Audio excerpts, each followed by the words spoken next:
Hey there. Welcome to the Simple Podcast. I'm Todd C. Slater. You know, it's interesting because lately I've been struggling with something. And, I do want to ask all of you that tune in, and I'd love for you to comment on my question. And the question I think I'm struggling the most with today is, what is a Canadian? I know it's an odd question, right? Because here's the thing. Some of you may be taking a look at me, and I can tell you I was born here, in Ontario in the 60s, went to school in the 70s and 80s here. And, a lot of people would say, so you're definitely Canadian. And, it's interesting because there's so much more to being Canadian, I think, than just that you were born here. I mean, we've had mass immigration over the years, and we've had, people coming in that helped build Canada, and they were born in other countries, came here, and they became Canadian. And when they became Canadian, what did they actually bring to Canada, and then what did they become? It's one of those it's one of the hardest questions I think we can ask ourselves, but it's time maybe that we do ask ourselves, because today in the political, arena that we are in, we need to ask ourselves some pretty hard questions. And what does it look like moving forward here in Canada? I continue to keep asking this one question, and it is, being born here automatically make you a Canadian? Well, it does on your passport, but does it in your heart? We can talk about so much about what has happened in the last few years. The pandemic really showed a lot of sides of people, family, friends, employees, employers, everything. It was a huge social divide. In many cases, more to a negative than a positive. And I am sure there's going to be a few people going, they're going to say, hey, you're an anti-vaxxer, you're this, you're that. You know what? I think everybody has the right to choose. So that's most importantly. If you're a Canadian, you should have the right to choose what goes in your body, what decisions you make. I'm not looking to start dictating to anybody about how you need to control your life. But again, this is that question. What makes a Canadian? What is a Canadian? For me, as I said, I was born here. My parents were born here. I come from more of a British-Irish descent. I've been paying taxes my entire life, and I employ people. We've got great employees, and so I'd like to say I'm a Canadian. Once upon a time, I was on the national ski team, traveled all over the world, always made sure I had the flag on my back. I was very proud to be Canadian. When we were out traveling in, I would say, the 80s and the 90s, everybody would turn around and say, oh, you're from Canada. Wow, amazing, right? They'd sit there and they'd invite you in for dinner. They would turn around and ask you questions. Hey, do you know my family member that moved to Canada years ago? And they'd be sitting there saying, you must know where they live. And it's sort of like, Canada's a pretty big place. But, big picture is when we take a look at what truly is a Canadian, can we define it? I would like to be able to define it. I'd like to be able to sit there and say, this is a Canadian. And if you fit in this mold, this makes you Canadian. But that's not the case. It's not the case around the world for anybody, but especially here in Canada.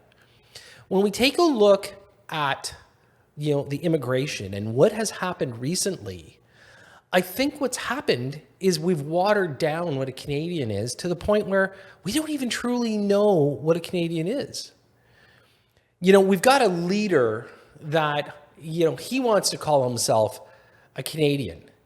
And, when I see a picture of him, I look at that picture and I say, you're not a Canadian. Okay, let's be real. You sit there and you talk about being a Canadian, you talk a big game, but you have no idea what a Canadian truly is and what it means to be Canadian. Now, again, people would sit there and say, yeah, but hang on. His father used to be the prime minister. He was born in Canada. So that must make him Canadian. Not necessarily. It means that's what's on his passport. Does it make him Canadian?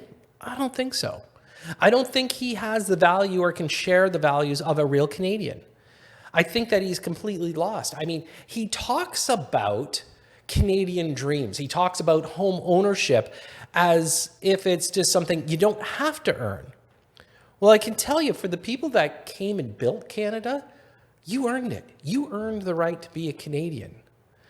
You know, the Canadian flag to me is a symbol. It's really important. I mean, when we look at the Canadian flag, it is simple, but it does mean a lot. And for the right people, it resonates. I always ask people, do you have a Canadian flag? Do you have one at home? Do you have one on your car? Do you wear things with a Canadian flag? I have. I've done it very proudly over the years, since I was a child.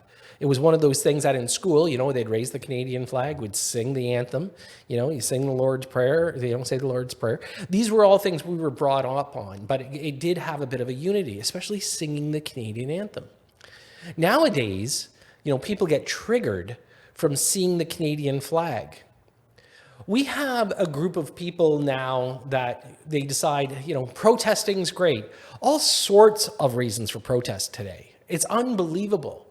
But I'm going to tell you, one of the greatest scenes of Canadian patriotism that anybody could ever see around the world was, of course, the Canadian Trucker Convoy in 2022.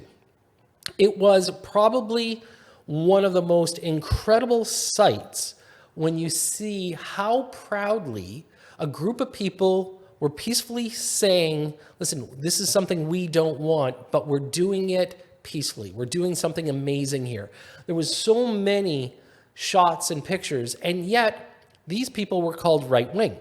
They immediately were trying to, you know, slander them. The government wanted to step on them. They wanted to create problems. And yet this is what peaceful protest looks like. Truly the most peaceful protest I think the world's ever seen. And I think that's why it garnered so much attention around the world. As a Canadian, and it was amazing because the Canadians that were there weren't just, you know, you're just pure white person. It was a mix of cultures that have come to Canada to call it their own home.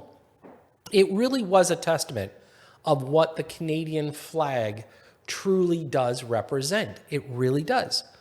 So today, though, we're in the midst of upheaval all over the world, and the peaceful protests don't exist. They're gone. These protests get violent. There's threats. There's, you know, people calling for slaughter of entire cultures.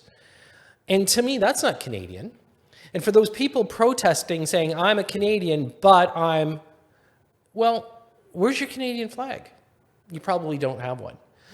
Again, to me, the symbol of the Canadian flag truly, truly shows us, you know, how simple something can be. The symbol of the Canadian flag, I think, is a message to people. And as I said earlier, it's one of those things that has gotten lost. What is a Canadian? Well, by my definition, and hopefully yours, and I'd love you to share it with me, is the fact that Canadians are good-hearted, hardworking, have family values, worry about their neighbors, and focus on a positive future. For the people that are being forced into our system, migrants, our government taking tax dollars that will never be recuperated and jamming people into the system and saying, you know, we're going to give you a home, but they don't want to work. I'm sorry, you have to earn the title of being a Canadian. Every Canadian knows what that means. Every Canadian wants to support Canadians. These were just my thoughts I wanted to share with everybody because of so much is going on. You know, we see what's going on in the US, we see what's going on around the world. But to me, this is probably the best place in the world to live. Unfortunately, our existing government is not making it so. Hopefully that's going to change soon. Thanks for tuning in.